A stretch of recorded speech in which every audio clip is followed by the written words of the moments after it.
Good evening everyone. आज हम very important बहुत महत्वपूर्ण एक टॉपिक पर डिस्कस करेंगे। आज हम पढ़ेंगे वायरस के बारे में। किसके बारे में पढ़ेंगे? वायरसेस के बारे में पढ़ेंगे। यानी कि आज हम वायरसों का अध्ययन करेंगे कि वायरस किसे कहते हैं, what is a virus, virus के कैरेक्टर देखेंगे हम। तो आज हम वायरस की स्टडी करेंगे। तो देखिए आप जो ये टॉपिक है ये करीब आप देखिए सभी जो बायोलॉजी से रिलेटेड पेपर है वहाँ पर क्वेश्चन आ जाता है, और साथ ही साथ जो कंपटीशन एग्जाम है वहाँ पर भी वायरस वगैरह से रिलेटेड क्वेश्चन पूछ लिए जाते हैं। तो देखिए सबसे पहला मेरा आपसे क्वेश्चन है, व्हाट इज वायरस? क्या होता है virus? Virus is an infectious protein coated fragment of DNA और आरएनए। वायरस क्या है? वायरस डीएनए या आरएनए का एक प्रोटीन कोटेड मतलब प्रोटीन से लेपित एक इन्फेक्शियस फ्रैगमेंट है। कैसा है? इन्फेक्शियस फ्रैगमेंट है। वायरस डीएनए या आरएनए का एक संक्रामक प्रोटीन लेपित टुकड़ा है। देखो जैसे ये आरएनए का एक टुकड़ा ले लिया और इस आरएनए के चारों तरफ मैंने ना प्रोटीन का आवरण बना दिया। मैंने तो क्या बना दिया? प्रकृति ने बना दिया, वायरस मैंने थोड़ी बनाया। ठीक है ना? तो ये चलो ठीक है। देखो अब ये चारों तरफ प्रोटीन का ये क्या है? प्रोटीन कोटेड है, और बीच में ये सिंगल स्ट्रैंडेड क्या है? एकल सूत्रीय बीच में या तो क्या है बीच में अपन कह सकते हैं, एक सेकेंड थोड़ा इसको, हाँ ये देखिए ऐसा सिंगल स्ट्रैंडेड क्या है बीच में? डीएनए या आरएनए है। ठीक है, तो यही तो बोल रहा है ए वायरस इज एन इन्फेक्शियस। सीधी सी बात है, वायरस इन्फेक्शन फैलाता है। अभी भैया पूरे दुनिया के लिए सबसे बड़ा सरदर्द बन चुका है कोरोना वायरस। तो कोरोना वायरस भी तो इन्फेक्शियस है। तो वायरस क्या होते हैं? ये इन्फेक्शियस प्रोटीन कोटेड फ्रेगमेंट होते हैं डीएनए और आरएनए के। इसके अंदर डीएनए और आरएनए इनके अंदर डीएनए और आरएनए पाया जाता है, और डीएनए आरएनए के चारों तरफ प्रोटीन का आवरण पाया जाता है। क्या पाया जाता है? प्रोटीन का आवरण पाया जाता है। Viruses replicate by invading host cell and taking over the cell's machinery for DNA replication। Virus क्या करते हैं? जो होस्ट सेल होती है, वायरस क्या करते हैं? जो होस्ट सेल होती है उन पर क्या कर देते हैं? आक्रमण करके क्या कर लेते हैं? वायरस होस्ट सेल पर, मेजबान कोशिकाओं पर आक्रमण करके डीएनए की प्रतिकृति के लिए, अपने डीएनए की रेप्लिकेशन के लिए उस होस्ट सेल की मशीनरी का यूज करते हैं। जो वायरस होते हैं वो होस्ट सेल के ऊपर अपनी डीएनए का रेप्लिकेशन करने के लिए होस्ट सेल की मशीनरी पर कब्जा कर लेते हैं। Viral particles can then break out of the cells spreading disease. उसके बाद में क्या होता है? उसके बाद में जो ये वायरस के जो कण हैं, वायरस के जो पार्टिकल हैं, ये सेल के नष्ट होने के बाद सेल से बाहर आ जाते हैं और वातावरण में बीमारी फैलाने के लिए फैल जाते हैं। तो अपन ने क्या पढ़ा? Virus is an infectious protein coated fragment of DNA और RNA. Viruses replicate by invading host cell and taking over the cell's machinery for DNA replication. Viral particle can then break out of the cell spreading disease. यहां पर हमने पढ़ा कि DNA और RNA के protein से लेपित जो खंड है वो ही क्या है? वायरस है। वायरस इन्फेक्शन फैलाते हैं। वायरस होस्ट सेल में घुस जाते हैं, यानी किसी भी सेल में, किसी भी कोशिका में घुस जाते हैं। जैसे कोरोना वायरस हमारी कोशिकाओं में घुस जाता है, मनुष्यों की कोशिकाओं में घुस जाता है। तो मनुष्यों की कोशिकाएं क्या है? मनुष्यों की कोशिकाएं होस्ट सेल है, और वायरस क्या है? एक इन्फेक्शियस पार्टिकल है। उसके बाद में क्या होता है? ये होस्ट सेल की जो अंदर जितना भी राइबोसोम है, डीएनए, आरएनए जो भी पाया जा रहा है, जो भी उसकी मशीनरी पाई जा रही है, उसको उस पर कब्जा कर लेता है, उसको अपने अपने अंडर में ले लेता है और सेल की मशीनरी का उपयोग करते हुए अपनी जनसंख्या में वृद्धि करता है, रेप्लिकेशन करता है और एंड में कुछ ऐसे एंजाइम छोड़ता है जिससे क्या होता है, सेल की मेम्ब्रेन फट जाती है और वायरस के कण बाहर आकर और ज़्यादा डिजीज फैलाते हैं, रोग फैलाने का कार्य करते हैं। अब मेरा आपसे अगला क्वेश्चन है, आर वायरसेस लिविंग ऑर्गेनिज्म? क्या वायरस जीवित जीव हैं? वायरस क्या है बच्चों? क्या जीवित जीव है क्या? जैसे कोई बैक्टीरिया होता है वो जीवित होता है, तो क्या वायरस भी जीवित है क्या? तो अब अपन देख लेते हैं। सबसे पहले मैं आपको हिंदी में बता देता हूं, वायरस अपने आप कभी भी विकसित नहीं हो सकता है।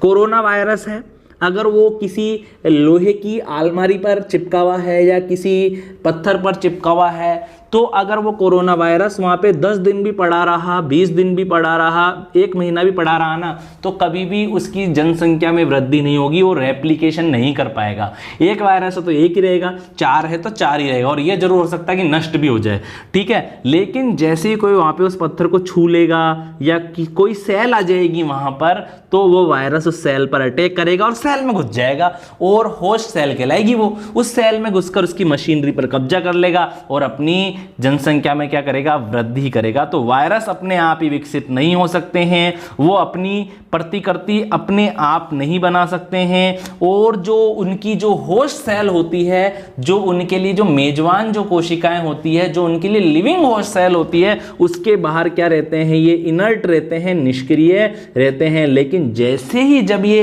एक बार भी अगर होस्ट सेल के अंदर घुस जाते हैं तो ये एक्टिव हो जाते हैं और अपना रेप्लिकेशन करने लग जाते हैं। इन्हें ना तो जीवित माना गया है, ना ही इन्हें निर्जीव माना गया है। आ रही है बात आपको समझ में? यानी कि अपन कह सकते हैं कि लिविंग ऑर्गेनिज्म और नॉन लिविंग, लिविंग और नॉन लिविंग के बीच का कनेक्टिंग लिंक किसको माना गया है? वायरस को माना गया है। वायरस को जीवित जीव नहीं माना गया है। तो अब देखिए आप ध्यानपूर्वक, वायरस कैन नॉट ग्रो और replicate on their own and are inert outside their living host cell.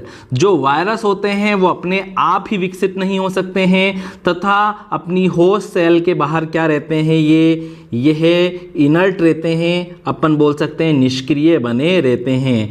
Once they enter a host cell they become active, और जैसे ही यह अपनी जीवित मेजबान सेल यानी कि होस्ट सेल के अंदर एंटर करते हैं, प्रवेश करते हैं, तो यह एक्टिव हो जाते हैं, सक्रिय हो जाते हैं। As such they are between life and non life and are not considered living organism. ये जीवन और गैर जीवन के बीच के कनेक्टिंग लिंक है। मतलब ये लिविंग और नॉन लिविंग के बीच का कनेक्टिंग लिंक किसको माना गया है? वायरस को माना गया है। और वायरस को नॉट कंसिडर्ड लिविंग ऑर्गेनिज्म, इसे जीवित जीव नहीं माना गया है। What is the structure of A virus? Virus की स्ट्रक्चर क्या है? वायरस की संरचना क्या है? तो देखिए आप ध्यानपूर्वक, virus consist of strand of the genetic material nucleic acid, the basis of a genome which is surrounded by a protein coat called a capsid. Virus के अंदर जो जेनेटिक मटेरियल है, जो अनुवांशिक पदार्थ है, वो कौन होता है? न्यूक्लिक एसिड होता है। और न्यूक्लिक एसिड आपको पता है 2 टाइप के होते हैं, डीएनए भी हो सकता है और आरएनए भी हो सकता है। तो वायरस में जेनेटिक मटेरियल के रूप में न्यूक्लिक एसिड के स्ट्रैंड पाए जाते हैं, न्यूक्लिक एसिड के सूत्र पाए जाते हैं। और यह क्या होते हैं? यह वायरस के जीनोम का क्या होते हैं? बेस होते हैं, जीनोम का आधार होते हैं। किसी भी जीव के संपूर्ण जीनों के संग्रह को ही क्या बोलते हैं? जीनोम कहते हैं। आ रही है बात आपको समझ में? और क्या बोल रहा है कि जो इसका डीएनए या जो आरएनए का जो स्ट्रैंड है वो चारों तरफ से प्रोटीन कोट से घिरा रहता है, चारों तरफ प्रोटीन का आवरण पाया जाता है जिसे कैप्सिड कहते हैं। क्या कहते हैं? जिसे कैप्सिड कहते हैं। चलो मैं आपसे एक क्वेश्चन पूछता हूं, what is capsid in virus? कि वायरस में कैप्सिड क्या है? उसका डीएनए, उसका आरएनए, उसका प्रोटीन से बना हुआ कोट। क्या है उसका आंसर? उसका प्रोटीन से बना हुआ coat. The capsid protect the genome and give the virus is shaped. ये जो प्रोटीन का जो कैप्सिड है या जो कोट है या जो आवरण है, ये जो जीनोम है मतलब जो डीएनए और जो आरएनए है ना, उसको क्या प्रदान करता है? उसको प्रोटेक्शन प्रदान करता है, उसकी सुरक्षा करता है, साथ ही साथ वायरस को शेप भी देता है। वायरसेस में बी आइदर हेलिकल और आइसोहेड्रल। क्या बोल रहा है ये? कि वायरस का जो आकार है वो कैसा हो सकता है? हेलिकल हो सकता है, मतलब पेचदार हो सकता है, पेच होता है ना, या फिर कैसा हो सकता है? आइसोहेल्ड भी हो सकता है। क्या हो सकता है? या फिर क्या हो सकता है? आइसोहेड्रल भी हो सकता है। Some viruses display a combination of helical and icosahedral symmetry known as complex symmetry. लेकिन कुछ वायरस के अंदर तो भैया आपको हेलिकल सिमेट्री भी मिल जाएगी एक ही वायरस में, और उसी में आपको आइसोहेड्रल सिमेट्री भी आपको मिल जाएगी। और ऐसी सिमेट्री वाले वायरस को कॉम्प्लेक्स सिमेट्री वाला वायरस कहते हैं। जटिल सिमेट्री वाले ये प्राणी होते हैं। द कैप्सिड इज ऑफ्टन सब डिवाइडेड इंटू इंडिविजुअल प्रोटीन सब यूनिट कॉल्ड कैप्सोमियर्स। यहां पर क्या बोल रहा है कि जो डीएनए और आरएनए के चारों तरफ जो कोट पाया जा रहा है प्रोटीन का, जिसे कैप्सिड कह रहे हैं, इस कैप्सिड के अंदर क्या पाई जाती है? छोटी छोटी क्या पाई जाती है? प्रोटीन की सब यूनिट पाई जाती है, उपिकाइयां पाई जाती है, जिसे कैप्सोमियर्स कहते हैं। The organization of the capsomeres yields the symmetry of the virus. Capsomeres का जो संगठन है या जो ऑर्गेनाइजेशन है वही वायरस की क्या बनाता है? सिमेट्री का निर्माण करता है। Animal viruses often from an involve around the capsid. जो एनिमल जो वायरस है, जो पशु वायरस है, ठीक है, उनके चारों तरफ एक लिफाफा नुमा संरचना पाई जाती है। कैप्सिड के चारों ओर क्या पाई जाती है? एक लिफाफा लाइक स्ट्रक्चर पाई जाती है। This involve is rich in protein, lipid and glycoprotein molecule. और जो ये लिफाफा नुमा जो स्ट्रक्चर है, इसके अंदर प्रोटीन हो गया, लिपिड मतलब कि फैट वगैरह, लिपिड, और ग्लाइकोप्रोटीन मतलब कि कार्बोहाइड्रेट प्लस प्रोटीन को ही ग्लाइकोप्रोटीन कहते हैं। इसके मॉलिक्यूल्स अणु बहुत अधिक मात्रा में पाए जाते हैं। तो अब आप देखिए ध्यानपूर्वक, आगे अपन देख लेते हैं स्ट्रक्चर वायरस की। देखिए यहां पर एक वायरस आपको दिखाया गया है। कौन सा वायरस है ये? टीएमवी वायरस है। मैं यहां पर लिख देता हूं कौन सा वायरस है ये। मैं यहां पर लिख देता हूं ये कौन सा वायरस है? टीएमवी वायरस है।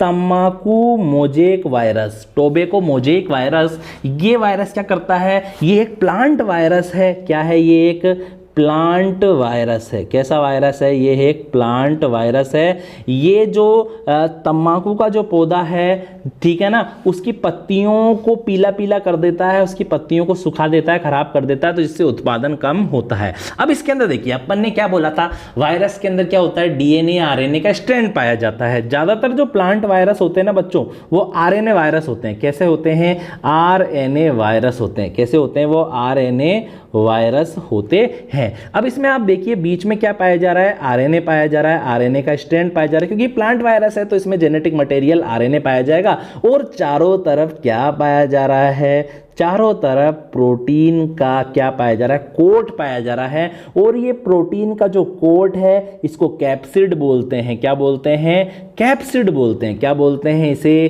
कैप्सिड कहते हैं। और ये कैप्सिड भी प्रोटीन की किससे बना हुआ है? छोटी छोटी उप इकाइयों से मिलकर बना हुआ है, सब यूनिट से बना हुआ है। और इसे क्या बोल रहे हैं? ये छोटी छोटी क्या है? ये क्या है? ये छोटी छोटी ये क्या है? ये है कैप्सोमियर्स। क्या है ये? कैप्सोमियर्स है। ठीक है, ये है कैप्सोमियर्स। तो आई होप आपको यहाँ पर वायरस की स्ट्रक्चर तो अच्छे समझ में आ गई होगी। ठीक है, ये क्या है बच्चों? ये है एक अपन बोल सकते हैं, ये वाला क्या है? ये है बैक्टीरियोफेज वायरस है। जिस प्रकार से टीएमवी प्लांट के अंदर डिजीज उत्पन्न कर रहा था, प्लांट के अंदर इन्फेक्शन कर रहा था, प्लांट सेल पर इन्फेक्शन कर रहा था, वैसे बैक्टीरियोफेज जो वायरस होता है वो बैक्टीरिया के ऊपर इन्फेक्शन करता है। अब यहाँ पर इसका देखिए, ये इसका हेड है। क्या है? ये इस वायरस का हेड है। और ये हेड भी क्या है बच्चों? कैप्सिड ही तो है। क्या है? ये कैप्सिड है। ये क्या है? ये कैप्सिड है। और इस कैप्सिड में आपको ये ऐसे कुछ दिख रहे हैं त्रिभुज जैसे, ये क्या है? ये जो प्रोटीन का जो आवरण है, जो कोट है, कैप्सिड है, छोटी छोटी कैप्सोमियर्स से बना हुआ है। किससे बना हुआ है? कैप्सोमियर्स से बना हुआ है। किससे बना हुआ है? कैप्सोमियर्स से बना हुआ है। ठीक है, ये इसकी कॉलर है। क्या है? ये इसकी कॉलर है। ठीक है, और यहाँ पर नीचे की तरफ आप देखिए, यहाँ पर ये इसकी अपन बोल सकते हैं कॉलर के नीचे वाला भाग क्या कहलाता है? इसका शाफ्ट कहलाता है। क्या कहलाता है? शाफ्ट कहलाता है। और इसमें टेल भी इसी में पाई जाती है। ये इसके टेल फाइबर हैं जो होस्ट सेल के ऊपर यानी कि बैक्टीरिया पर चिपकने में इसकी हेल्प करते हैं। ये देखिए, ये इसके हेड को अच्छे से बता रहा है यहाँ पर थोड़ा। ये क्या है? इसका प्रोटीन का कैप्सिड है और ये कैप्सोमियर से बना हुआ है, ऐसी त्रिभुज जैसी। और अंदर क्या पाया जा रहा है बच्चों? अंदर डीएनए पाया जा रहा है। ज़्यादातर जो एनिमल वायरस होते हैं या जो बैक्टीरियोफेज होते हैं उनमें डीएनए पाया जाता है, जेनेटिक मटेरियल। यहाँ पर एक एडिनो वायरस दे रखा है और इसके अंदर भी देखिए बिल्कुल वैसा का वैसा ही है। बीच के अंदर डीएनए पाया जा रहा है। क्या पाया जा रहा है? डीएनए पाया जा रहा है, सिंगल स्ट्रैंडेड। और डीएनए के चारों तरफ क्या पाया जा रहा है? कैप्सिड पाया जा रहा है। ये कैप्सिड प्रोटीन का क्या है? कोट है। और कैप्सिड छोटी छोटी सब यूनिट से बना हुआ है प्रोटीन की, इसे कैप्सोमियर्स कहते हैं। और बीच बीच में ऐसी छड़ी नुमा स्ट्रक्चर निकल रही है, कांटे नुमा स्पिक्यूल्स लाइक स्ट्रक्चर निकली हुई है, जिसको ग्लाइकोप्रोटीन से बनी हुई होती है। अपन ने थोड़ी देर पहले पढ़ा भी तो था कि कुछ वायरस के चारों तरफ क्या पाया जाता है? एक एनवेलप सा पाया जाता है। कैप्सिड के चारों तरफ भी एनवेलप सा पाया जाता है, जिसमें प्रोटीन, लिपिड या ग्लाइकोप्रोटीन के जो मॉलिक्यूल्स है वो बहुत अधिक मात्रा में पाए जाते हैं। ये एचआईवी वायरस है, एड्स फैलाने वाला वायरस है, ह्यूमन इम्यूनोडेफिशिएंसी वायरस है। कौन सा वायरस है? ह्यूमन इम्यूनोडेफिशिएंसी वायरस है ये। अब यहाँ पर देखिए, ये आरएनए वायरस है। ये थोड़ा इसका क्या हो गया? ये थोड़ा अपनापन कह सकते हैं, अपवाद आ गया इसमें। देखिए ध्यानपूर्वक, यहाँ पर देखिए, ये बीच में जेनेटिक मटेरियल आरएनए है और आरएनए के ऊपर आपको गोल गोल सा कुछ चिपका हुआ दिख रहा है। ये गोल गोल सा, ये रिवर्स ट्रांसक्रिप्टेज एंजाइम है जो आरएनए से डीएनए को सिंथेसिस कर सकता है। चारों तरफ क्या पाया जा रहा है? चारों तरफ वही प्रोटीन की छोटी छोटी कैप्सोमियर्स से बना हुआ, छोटी छोटी कैप्सोमियर से बना हुआ क्या पाया जा रहा है? कैप्सिड पाया जा रहा है। और कैप्सिड के चारों तरफ क्या पाया जा रहा है? अपन ने पढ़ा था ना, एनवेलप पाया जाता है। क्या पाया जाता है? एनवेलप पाया जा रहा है, जिसमें ग्लाइकोप्रोटीन भी हो सकता है, लिपिड भी हो सकता है, और साथ ही साथ क्या हो सकता है? कुछ प्रोटीन वगैरह के अणु भी हो सकते हैं। अब यहाँ पर अपन देख लेते हैं, how do viruses compare to bacteria.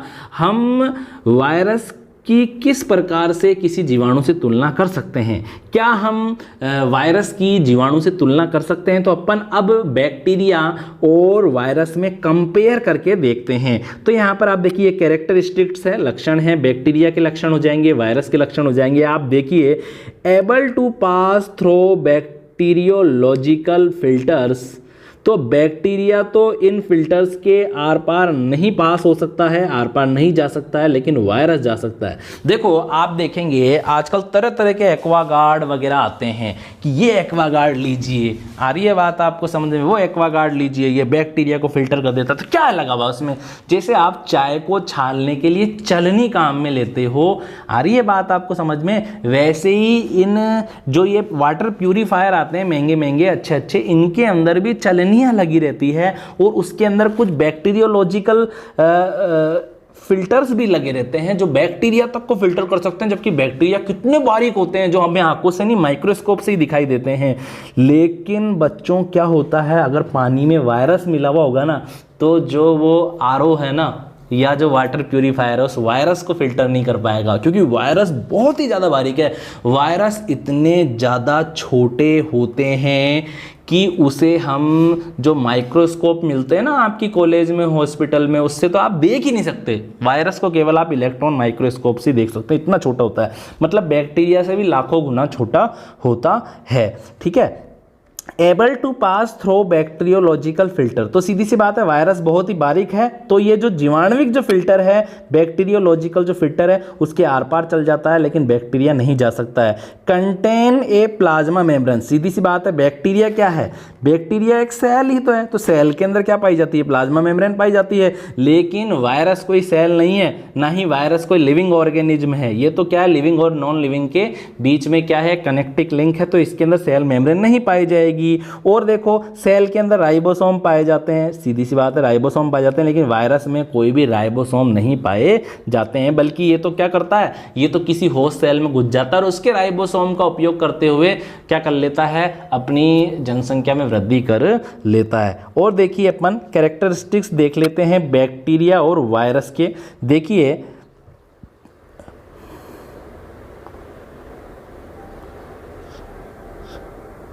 Possesses genetic material, यहां पर क्या बोल रहा है, अनुवांशिक पदार्थ क्या रखता है, पोसेसेस जेनेटिक मटेरियल, अनुवांशिक पदार्थ रखते हैं।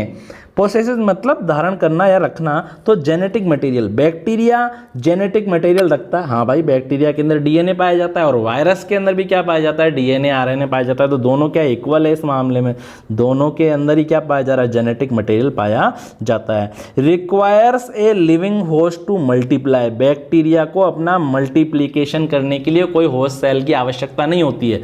आवश्यकता पड़ भी सकती है, नहीं भी पड़ सकती है, लेकिन ज़्यादातर जो बैक्टीरिया है वो बिना किसी होस्ट सेल के भी अपनी वृद्धि कर सकते हैं। इसका सबसे बढ़िया एग्जांपल दिखाता हूं मैं आपको, सुनिए। दही होता है, दही में कौन सी सेल होती है भैया, कोई सेल होती है क्या? फिर भी आप देखेंगे दही के अंदर एक बैक्टीरिया से दो, दो से तीन, तीन से चार, बहुत सारा बैक्टीरिया होने से दही कुछ समय बाद बहुत ज़्यादा खट्टा हो जाता है। दही ज़्यादा खट्टा क्यों हो गया? क्योंकि उसमें बैक्टीरिया की जो लैक्टोबैसिलस जो बैक्टीरिया है उसकी संख्या उसमें बढ़ गई। तो अपन इससे सिद्ध हो रहा है कि जो बैक्टीरिया है उसको मल्टीप्लिकेशन करने के लिए कोई लिविंग होस्ट की या कोई अपन बोल सकते हैं जीवित मेजबान कोशिका की आवश्यकता नहीं होती है। लेकिन जो वायरस होते हैं भैया, उसे मल्टीप्लाई करने के लिए, अपनी जनसंख्या बढ़ाने के लिए होस्ट की आवश्यकता होती है। और देखिए आप ध्यानपूर्वक, सेंसिटिव टू एंटीबायोटिक्स। अब देखिए सेंसिटिव टू एंटीबायोटिक्स, जो प्रतिजैविक पदार्थ है, प्रतिजैविक पदार्थ दूसरे माइक्रो ऑर्गेनिज्म से या सूक्ष्म जीवों से प्राप्त होने वाले ऐसे पदार्थ होते हैं जो कि दूसरे प्रकार के बैक्टीरिया या माइक्रो ऑर्गेनिज्म को नष्ट कर देते हैं। जैसे कि पेनिसिलियम नोटेटम एक कवक है और पेनिसिलियम नोटेटम से एक प्रतिजैविक प्राप्त होता है, एंटीबायोटिक प्राप्त होती है पेनिसिलिन, और वो पेनिसिलिन दूसरे प्रकार के जो बैक्टीरिया हैं जो हमारी बॉडी में डिजीज फैलाते हैं, रोग उत्पन्न करते हैं, उसको वो नष्ट कर देती है। तो भैया जो एंटीबायोटिक है, जो प्रतिजैविक है, उसके प्रति बैक्टीरिया तो सेंसिटिव है, बैक्टीरिया तो आराम से मर जाएंगे। कोई बैक्टीरियल बीमारी हो गई, उल्टी हो रही है माना कि मेरे को, ठीक है, अब पढ़ाते पढ़ाते उल्टियां करने लग जाऊं तो मैं जल्दी से जाऊंगा और कोई एंटीबायोटिक ले लूंगा, मैं ठीक हो जाऊंगा। लेकिन अगर भैया कोई वायरस से संबंधित बीमारी है तो वो एंटीबायोटिक से ठीक नहीं होगी। इसका सबसे बड़ा एग्जांपल कोरोना। मार्केट में, हॉस्पिटल में भरी पड़ी है एंटीबायोटिक दवाएं, लाखों हजारों प्रकार की एंटीबायोटिक दवाएं, बहुत सस्ती भी मिलती है, आसानी से मिल जाती है अगर। लेकिन कोरोना वायरस तो वायरस है, उस पर एंटीबायोटिक जो वो मेडिसिन होती है वो काम नहीं करती है। तो बैक्टीरिया तो एंटीबायोटिक के लिए सेंसिटिव है, लेकिन वायरस नहीं होता है। सेंसिटिव टू इंटरफेरोन, इंटरफेरोन क्या होते हैं? इंटरफेरोन ऐसे पदार्थ होते हैं जिसके लिए बैक्टीरिया सेंसिटिव नहीं है। इंटरफेरोन बैक्टीरिया का कुछ नहीं बिगाड़ते हैं, लेकिन वायरस के अंदर ये एंटर कर जाते हैं। इंटरफेरोन क्या होते हैं? इंटरफेरोन ऐसे प्रोटीन होते हैं जो कि क्या कर देते हैं, जो कि वायरस आदि के अंदर घुस जाते हैं और वायरस को क्या करते हैं, रेप्लिकेशन करने से रोकते हैं, गुणन करने से रोकते हैं। किसी को एड्स हो जाता है या किसी के कोरोना वायरस की बीमारी है तो उसको इंटरफेरॉन दिया जा रहा है ताकि वो कोरोना वायरस या वो एड्स का वायरस क्या नहीं कर पाए, शरीर में जाकर अपनी गुणन नहीं कर पाए, अपनी जनसंख्या में वृद्धि नहीं कर पाए। तो आई होप जो आज अपन ने वायरस के बारे में पढ़ा है वो आपको अच्छे से समझ में आ गया होगा। ठीक है, तो आप सभी अपना ख्याल रखिए, सभी को टेक केयर, राधे राधे, जय श्री कृष्ण।